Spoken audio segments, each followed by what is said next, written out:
Yo, what's up everybody? Today I'm going to show you guys how to follow a path with your camera in Blender. Um, yeah, so let's jump right into it for real. So first, we'll click in, turn on my screen casting so you guys can see what's going on, and put it over to the left. Move it over a little bit so you guys can see that. Change the color to like the slime green, cause you know.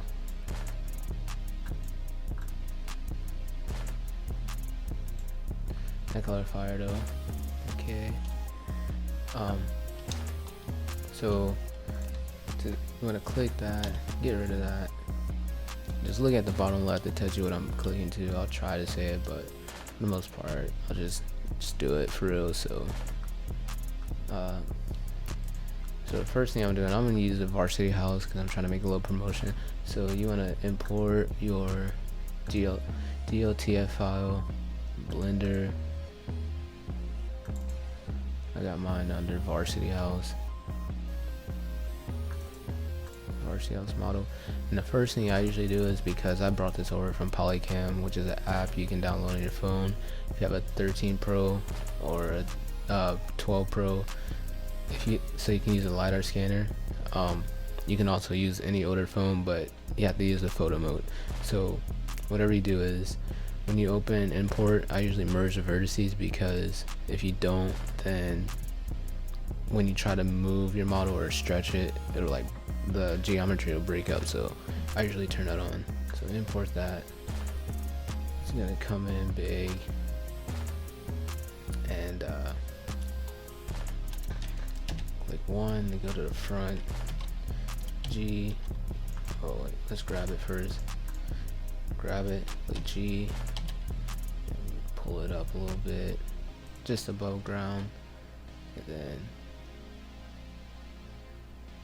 this is the front door. The way you look at your model, you want to click Z and go to render. You can see what you got going on here. Right now there's really no lighting, so you can either take your lighting and bring it in, G, Z, GX, your light inside there. Kind of just put some fake lighting in there, and then you can look around it. So what I'm going to do is, I'm going to keep it a render view, and take your camera. When you click 0, you can look through your camera, and you want to go to item, you want to go to view, and then lock to camera. So when you move around, it won't go anywhere. So, and I have my screencast on, or not screencast, but I have my navigation on. I'm on navigation on Shift F. So if you go to view, go to navigation, and then navigation, and then you go to walk navigation, and if you right click on it and then change shortcut, you can press any key to change the shortcut. For some reason it's Shift F for me, but I'm just gonna use it, so there should go. So now when I click Shift F, I can move my WASD keys, and you can move your camera. If you scroll on the scroll wheel, you can make it faster. Zoom out, you can make it slower movement, so you can get around it more. And then,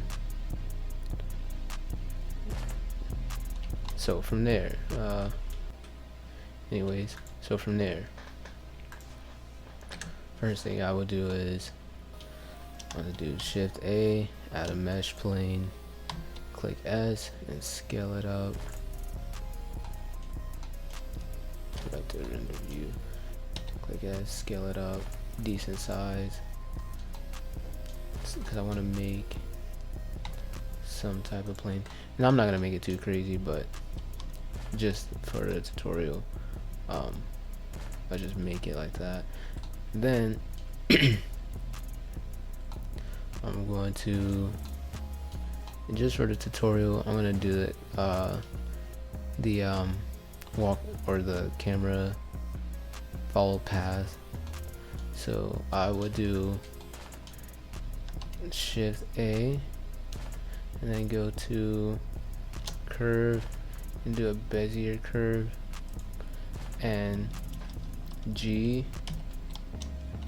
shift it up, and you kind of see it come in. Click G, then Z to bring it up some, then G, A, or Y, bring it out this way. So first thing I want to do is go ahead and play with the location of it. So G, X, G, Y.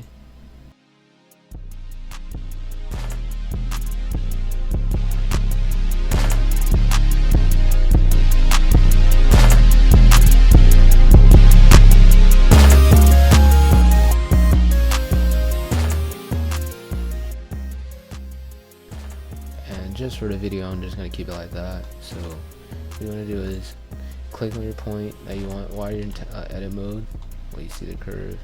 Click on your point while it's in edit mode. Click tab, then do Shift S, cursor to select it. So the cursor will go straight to the first point. Then get out of edit mode, or just tab, and then click your camera, and then do Shift S, and then selection to cursor, so your camera should pop up right on that first point. And then from there, click your camera, then your line, Control P, then follow path. So when you play it, it should follow the path. And then when you click 0, you can see that it's following the path, but you notice that it's not following or staying with where you want it to go. It's not keeping the location or like lock on to something. So what I usually do is I go to I do Shift A, then I add an empty, like a cube or something. Well, let's actually put the cursor back to world origin. So Shift S, and then cursor to world origin, so it goes back to the center. Then Shift A, and then add a cube. You won't see this when it renders. It's just so you can have something to try to. It won't be in there when you render it. So yeah, and I'm just gonna focus it in the center, just because.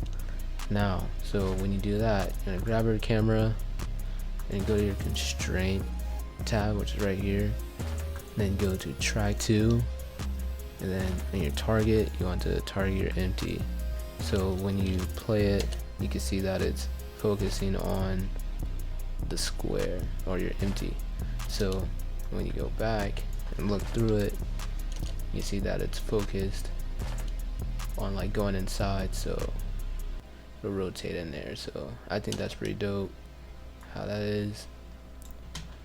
So from here, if you want to make it look cooler, you can go to your camera, click on your camera, make sure it's highlighted. You'll see it pop up down here. You can change your focal length, and then also if you want your camera to slow down, well, this only works on the path, I think. So make sure when you're in your camera mode, don't zoom in and out, because it'll lose that path that was on. As you can see, lose that path that you're on, you know what I'm saying? So just do Control Z. Make sure you can zoom out with that. So from here, grab your curve that you just made and go to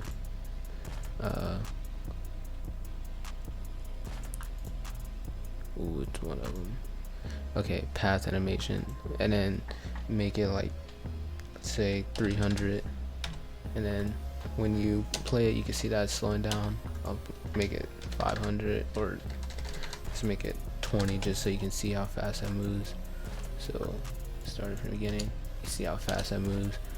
So let's make it 500.